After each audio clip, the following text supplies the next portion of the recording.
Tzu, who was also recognized as Lao Tzu in a variety of other ways, was a semi-legendary figure. He was the author of the Daodejing, which is considered to be the core book of Taoism, along with the Zhuangzi. The term the Old Master is often used to translate the Chinese honorific known as Lao Tzu. The contemporary academic community usually considers his personal elements to be fabricated and his opius to be a collaborative effort. There are traditional accounts that state that he was born as Li in the state of Chu during the spring and autumn period of China's history. He served as the royal archivist for the Zhou court at Wangcheng, which is now known as Luoyang. He met and impressed Confucius on one occasion, and he composed the Daodejing in a single session before retiring into the western wilderness.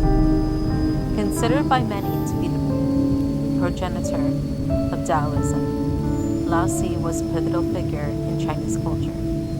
In contemporary China, he is also venerated as the originator of the common surname Li, for which he was claimed and regarded as an ancestor of the Tang Dynasty. Some branches of Taoism and Chinese folk religion hold that he subsequently attained immortality as a hermit, or that the Tao Te Ching was the book incarnate avatar of the celestial bureaucracy, one of the three pure ones, the deity Lao Zheng. The Chinese philosophical community, including subsequent movements and philosophers, was profoundly impacted by the Tao Te Ching. His work was exhaustively annotated, praised, and criticized.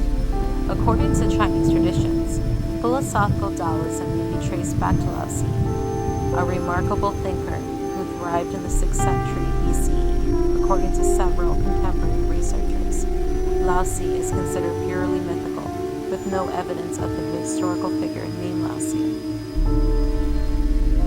In the context of religious Taoism, Lao Tzu is venerated as the ultimate divine being. The term Lao Tzu is most accurately interpreted as Old Master and is attributed to the ancient philosopher Lao Tzu, who is said to have authorized a concise book. This book is commonly referred to as the Lao Tzu, following the tradition of naming works after their presumed authors, which was prevalent in early China. Upon being acknowledged as a classic, Jing, and given canonical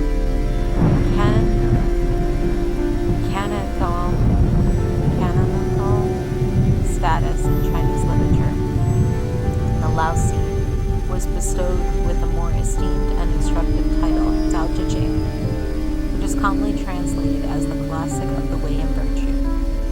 This new title reflects the profound insight and significance of the text.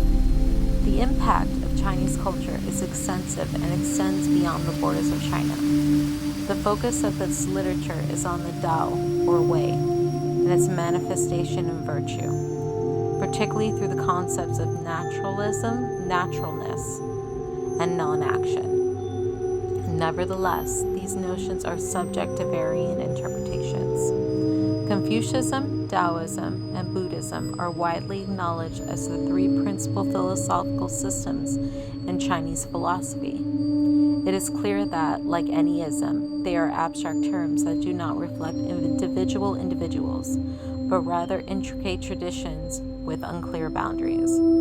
Taoism comprises a philosophical tradition referred to as Daojia and an organized religion known as Daojiao in modern Chinese. The two entities are closely linked, with each having its own rich historical past and internal variances. Lao Tzu, sometimes referred to as Lao Tzu, holds considerable importance in both texts. Shiji, a southern Zhou dynasty state, classified Lao Tzu as a native of Chu. He was also known by the given name and the given surname Li. He was also known as Dan. Lao Tzu assumed the role of an archival records custodian at the Zhou court. According to historical accounts, Confucius sought his counsel on specific ritual affairs and subsequently lavished him with praise. This supports the conventional assertion that Laozi was a senior contemporary of Laozi and not Confucius. In the Zhuangzi and other early Chinese sources, a meeting or meetings between Confucius and Laozi, referred to as Lao Dan, are also documented. As further described by Sima Guan, Laozi cultivated Tao and virtue, and his learning was devoted to self-effacement and avoidance of notoriety. After a lengthy residence in Zhao, he decided to depart after bearing witness to the city's decline. Upon his arrival at the northwest frontier that was at the time a barrier separating China from the rest of the world, he encountered Yinzi, the border crossing official, who requested that he document his teachings. 5,000 Chinese characters were incorporated into a volume that was divided into 2 sections and addressed the meaning of Tao and virtue. Laozi subsequently departed. His whereabouts remain unknown to all. Present-day usage refers to this text as the Daodejing.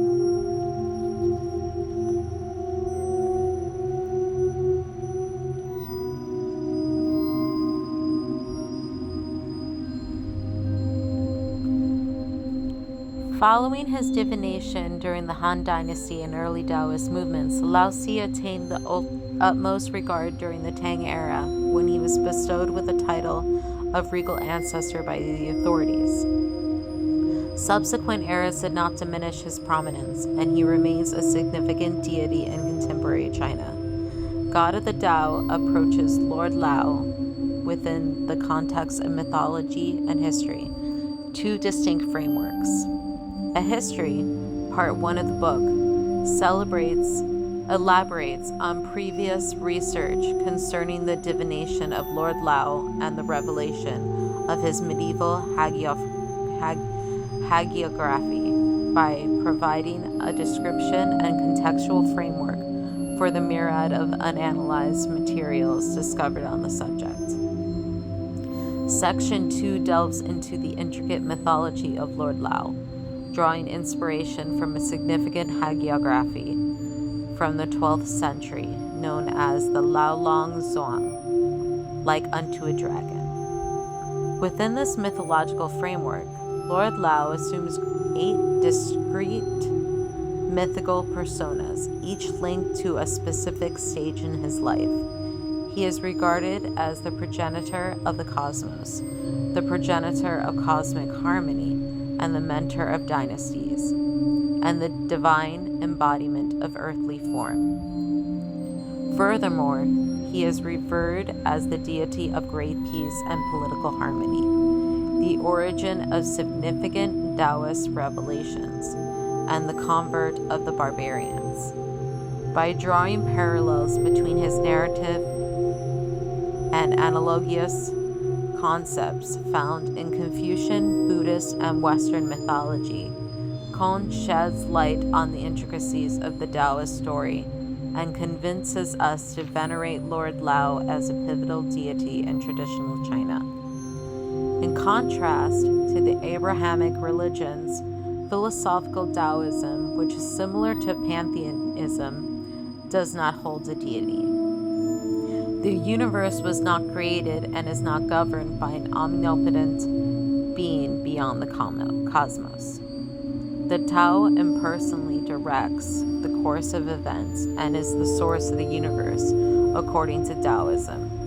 By integrating the principles of yin and yang and denoting the path or code of conduct that is in accordance with the natural order, the Tao is regarded as the fundamental principle that underlies the universe. Taoists do not venerate the Tao in and of itself. It is not, however, God or even a minor deity. Taoists may employ God talk to refer to the Tao, analogous to pantheists who conflate God and the universe. The Venerable Lord, the Tao, was at rest in open mystery, beyond silent desolation. in mysterious emptiness. Say he is there and do not see a shape. Say he is not there, yet all beings follow him for life.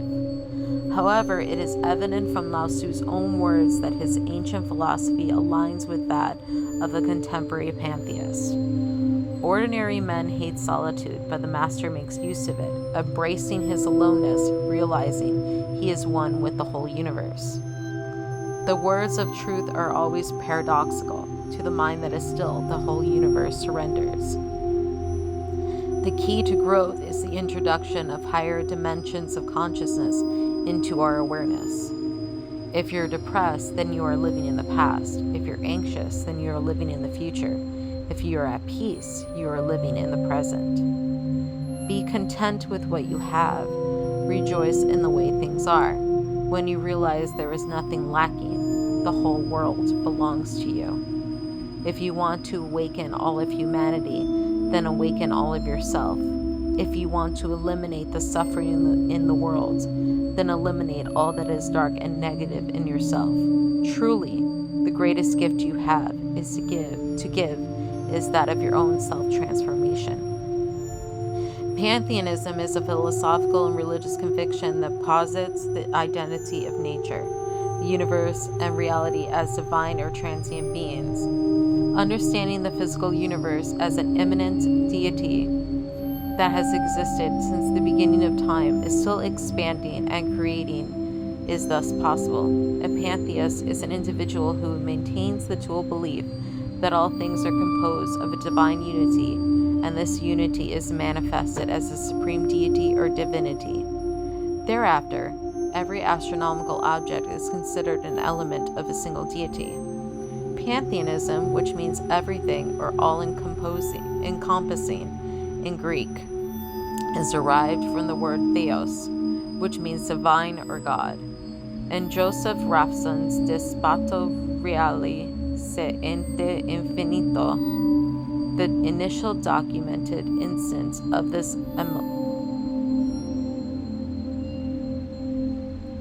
amalgamation of origins is found in Latin.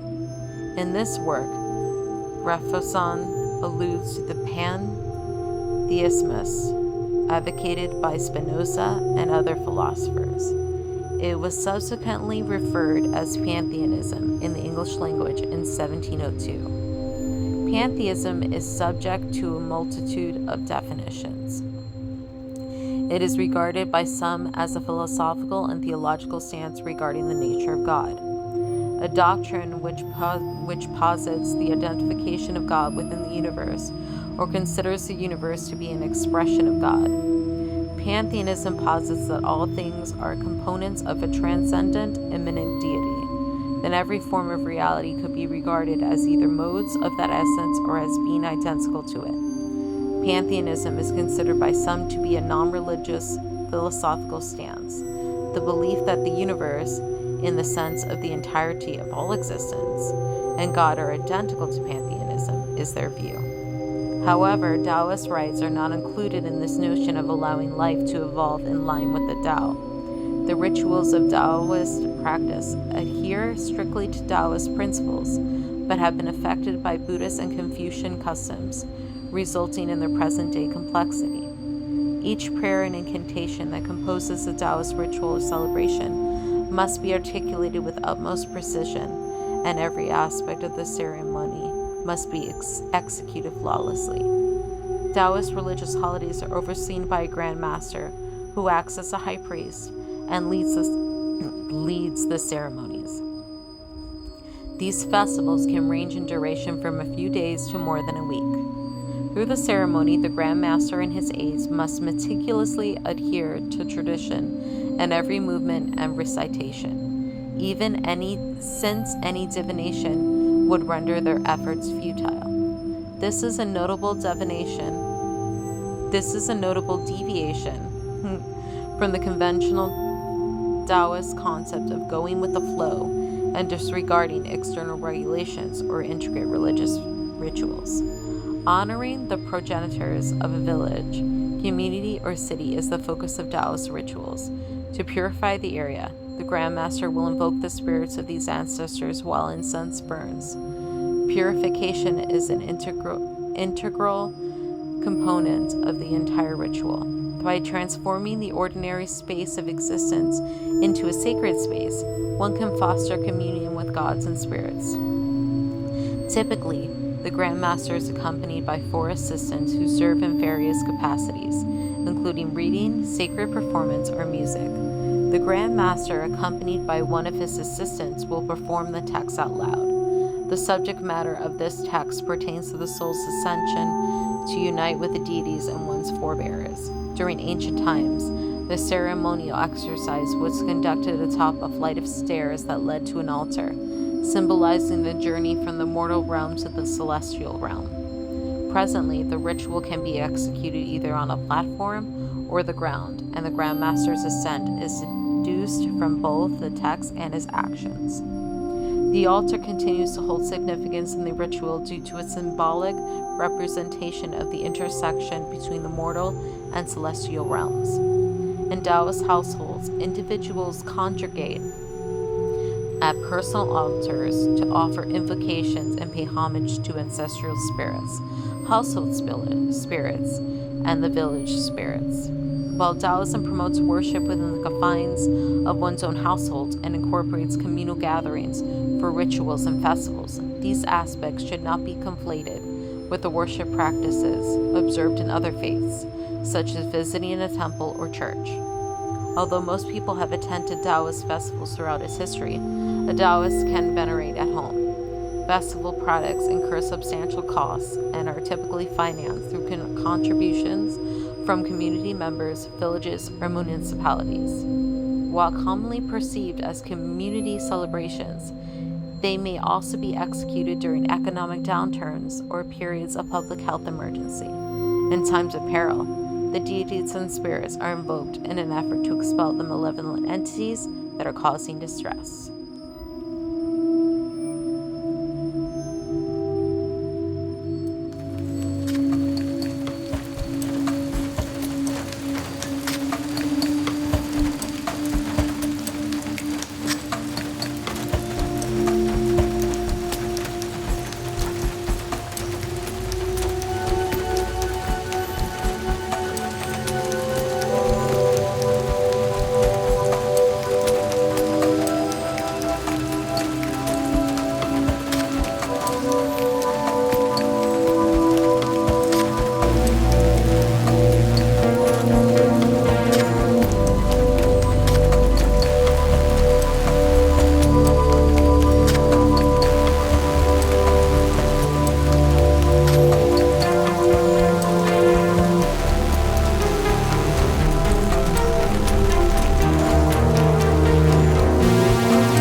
you.